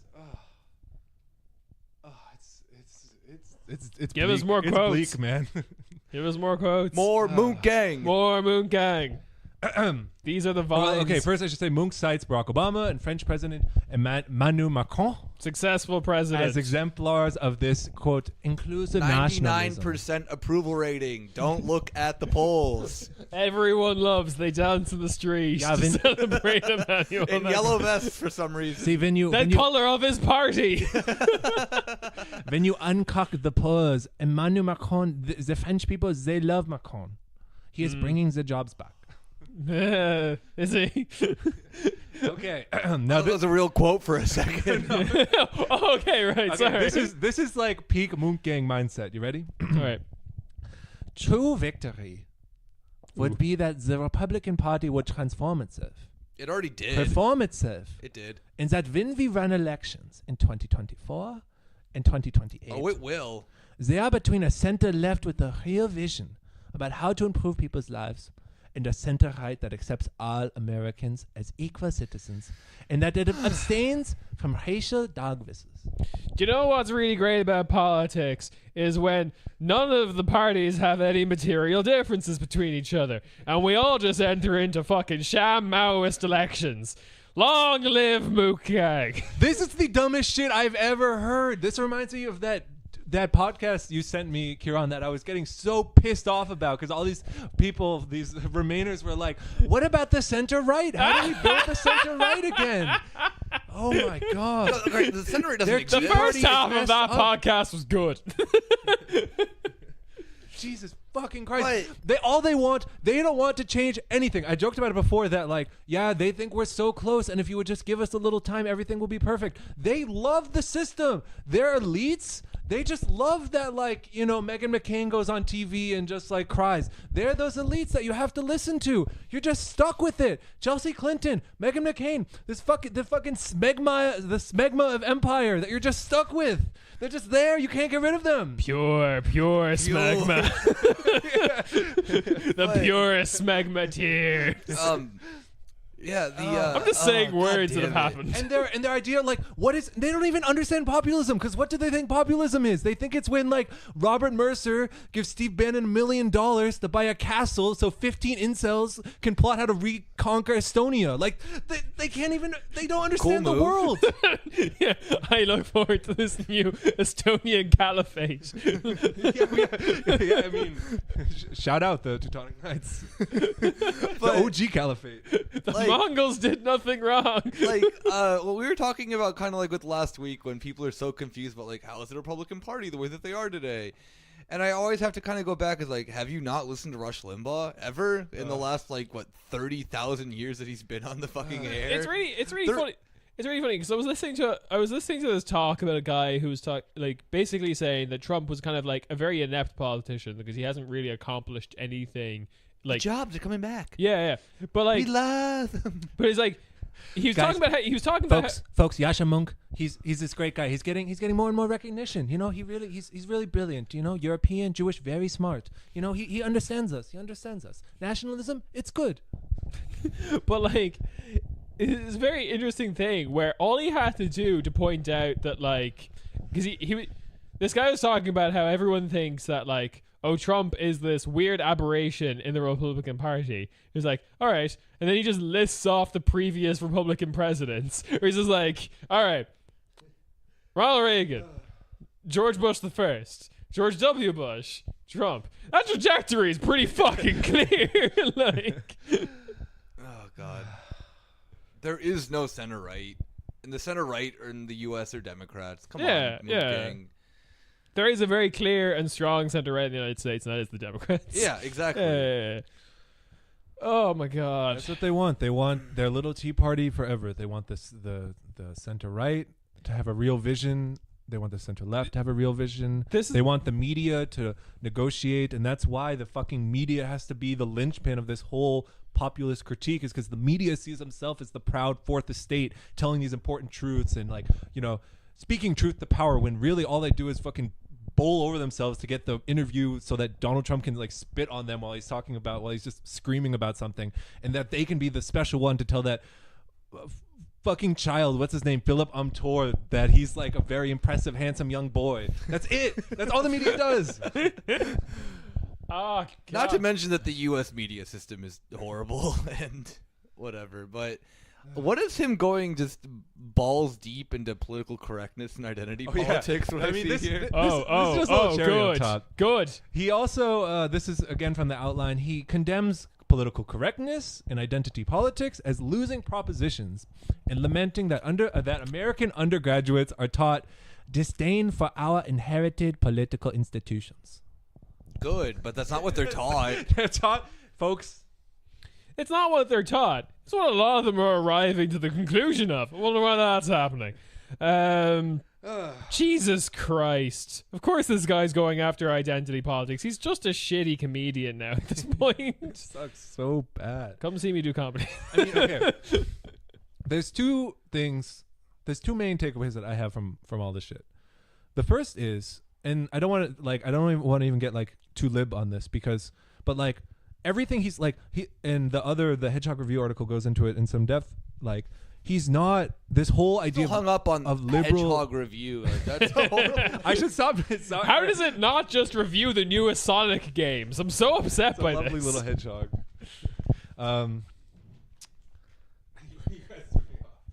Sonic Heroes was lacking a lot of long play replayability. But like, it's a fundamentally extremely conservative vision about who can run things. This very narrow band of people. Everyone else, I mean, it's like the. All right, Moon Gang, let's get this bag. Moon Gang. But Gang. it's not only writing and speaking gigs that have kept Moon I'm gonna busy. end this episode with that Boom Gang song called Boom Gang. I hope you know. In that. March 2017, Tony Blair funneled 10 million pounds, count them, 10 million from his foundation into a, quote, non-party platform called Renewing the Center. How to kill more Afghanis, and no one blames you for it. A non-party platform of Renewing the Center. Why? How dare I give my money to the party I'm associated with? It's like, maybe it's radically changed from the position it was in when I was the Prime Minister. Tony Blair's Association for Tony Blair. Why do we take him seriously still? Like, what? Like, I'm sorry, you're from the country closest to this horrible place that is the UK. No one does. It's just people who write articles still love Tony Blair, but the entire country fucking hates him. So, Renewing the Center. This is to be run out of Tony Blair's eponymous Institute for Global Change. And he hired who? Munk to oversee it. Renewing the Center is the newest of the Blair Institute's 4 pillars, which also include coexistence, governance, and Middle East. Wait, what? Wait, what? How is that a pillar? Middle East is my pillar. All right, Tony Blair mindset. Wait, hang on. Wait, is this a 3-pillar strategy, or is this, because I'm only seeing 3 at the moment, and one of them is Middle East. The other 2 are just abstract concepts. Middle East is 2 words, so. Oh, okay, one pillar is Okay, here is Tony Blair. Welcome back. Remember the 4 pillars. First, renew the center. You cannot have a left and a right if you don't have a center. 2, coexistence. That's self-explanatory. 3, governance. What I say goes. What does What does that mean? It does sound like YouTube shit. Like, remember the 4 pillars, guys. Like good governance. Maybe Tony Blair pickup artist would Maybe work. they need, this is like a I think that they need no. Sorry.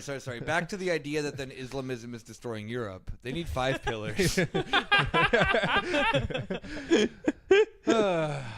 God, no. That's all I got for Yasha Munke. Was this some weird translation when actually he meant like column, like the 5th column? Like Middle East. It's like, oh no, Yasha, stop it. But what the fuck is this? I mean, Tony Blair talking about the Middle East is never going. No, but it's just so weird that the Tony Blair Institute of Global Change for Tony Blair. It's like, it's just going like completely acknowledging what I am. It's like, welcome to our 4-point program of coexistence, renewing the center, the Middle East, and fucking governance. Governance of the Middle East. How about we try that? Coexistence with not Muslims. And that has been my talk. Because they stay in the Middle East, obviously. Yeah, obviously, which is shrinking. I'm beat, guys. Do we have any final thoughts on populism? Yeah, I do. But go for it, dude. This shit's cool. Sign me up. It's pimp, actually. Yeah. All I know is I scored very high on the populism spectrum. I want more. Please send me the newsletter. Pump me in the veins. Yeah. Yeah. But on a serious note, this is complete bullshit, as in what Moon Gang is talking about. The only alternative is socialism. If you want to call it populism, you're a fucking bitch. Your name's Yasha Munk or Mr. Mud. And I'm not having that. And it really pisses me off because you just muddy the waters, no pun intended, for actual change to happen that isn't just complete batshit insanity, which is neoliberal centrism, which that's all this comes off to me. Yeah. Is that this guy is read Fukuyama twice. You know, I give him a little bit of credit there that he read. Maybe he also threw in a little bit of Samuel Huntington, which is completely outdated, garbage. What if Karl Mudder's 9 books that he has read already? Yeah. He just read Fukuyama and Huntington just over and over and over Guys, again. I sorry I buried the lead. Cass Mud and Yasha Munk have beef. Oh Cass damn! Mud What? thinks Yasha Munk's whole style is chump, and It his is. and his methodology is bad. Yo, then Oh. I'm So, fucking. Cass Mud. We're fucking Team Mud over Cass here. Mud, Mud. big dick player. Yeah, straight up. Huge fans. Yeah, I'm Yeah. a Dutch are big good fan again. of the Ooh. shiny boy. I would be 100% behind this guy if Nick hadn't said Mr. Mud, and now I'm imagining Cass Mud as Mr. Mime. Mr. Mud. Back to Pokemon references. Of course, it's always back to Pokemon references with me. But Yeah. I mean, But no, I mean, like there is the thing that I always kind of get from this is that this is just like, as you said, Tony Blair gave what 10 million pounds from his own pocket. from his own fucking pocket of genocide to then prop up fucking dipshit Mr. Moongang. £1 for every Iraqi I kill. Tony Blair on Instagram Tony Blair on Instagram Live. Munk gang, whole lot of gang shit. Throwing- He's got that Coming fucking dog face filter on or something. But like this just comes down to the simple bullshit that then like the ruling class really wants to keep their shit. They find these young dipshits who apparently speak to our generation who Since don't. he was a kid with his little suit and roller backpack, he just wanted to be a public intellectual. Literally, yeah. He wanted to be nothing he Germany's wanted more. ideal of what it is to be a roller backpack kid. And that just fits hand in glove with the ruling classes, like Yeah. MO. Just Yeah. a match made in heaven. But you can be like me, score perfect on the populism test and not be a Higher than dipshit. Hugo Chavez. Yeah, stand Hugo Chavez nonstop. We were all we all uphold Chavismo here. Dude, long live the Bolivarian Revolution. All right, you guys were all tarnished by your fucking Yank blood, but I got Pablo Iglesias. Fucking respect, Potamus. Puss. Fuck you, I'll fight you in the street. What did we learn today? Guaido's a bitch. Viktor Orban is the true leader of Venezuela. It's so fucking dumb.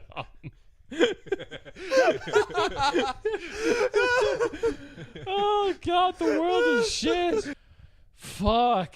This is so fucking dumb. I still feel like this all started because the media was not willing to call fascists. And now we're left Started with this. now we're left with this, and oh god, The other aspect of populism that's really fucking shitty, or like using the word populism to describe certain people, is that you immediately just like concede the point to them that everything they say is popular will. Why would you describe your political... Which we support popular will. Oh, yeah. But, like, why would you describe your enemies as having the support of the people, you fucking idiots? Exactly, it gives away the whole game. They're Exactly. like, anyone who disagree, it's like they're really, like, not trying to admit that they're, like, undemocratic and holding on to power. It's like, anyone who disagrees with us, the people are rising up. That's the only reason, anyone would disagree. Yeah, no, it's so stupid. I don't get it. It's just like, you've picked the worst word for this. You can't unconvince an English-speaking population that populism doesn't have any link to the word popular or population or like... Yeah, naturally the people would disagree with us, obviously. I mean, if you agree with the people, I mean, that's dumb shit. The language is so fucking patronizing. It's still just like... I just can't get over that domesticate comment. I just can't. I think you guys hit the nail on the head that the whole idea of populism is a mystification. It ignores like class struggle. It ignores that there's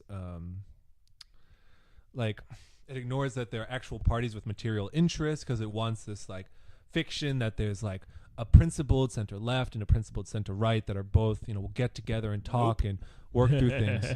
It's wrong about all those things, but at its fundamental level, this liberal democratic idea, it's not liberal, it's very conservative. And you can see that in every center-left party that just immediately just bends to the right wing because they don't actually have any principles of their own.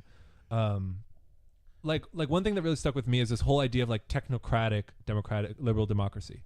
Because there was even something that went kind of viral of some Dutch guy talking about like, we need people to like, instead of being bankers, they should try to find the cure for cancer or things like that, which on its face is good. That's what people should do.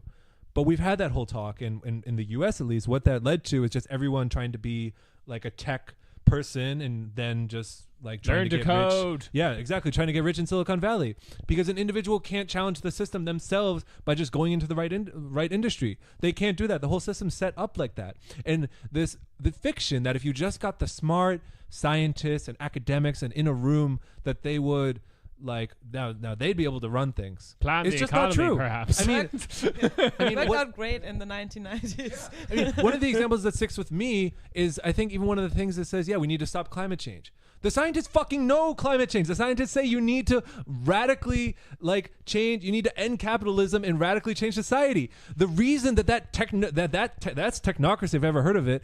The reason that technocracy doesn't take place is because it's not a technocracy. It is capital itself that is like, oh, okay, the science says this. They don't give a shit if it actually challenges capital. Shout out Melty Brains. It's fine. Ciarán, My brain's melted. Melty Brains. Mine Thank too. you so much I for really- letting us use your music. It's always a fun time here at the Corner Späti. I guess that's it. Moon Gang, whole lot of gang shit.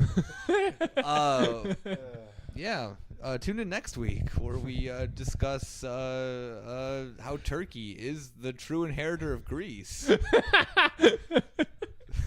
We need to have an uplifting episode next week. This is We bleak. do. Like, really. I don't think that's on us, to be honest. I think the world Boom needs gang, boom gang, boom gang, boom gang, whole lot of gang shit, bitch. Boom gang. Whole lot of gang shit. Boom gang, boom gang, boom gang, boom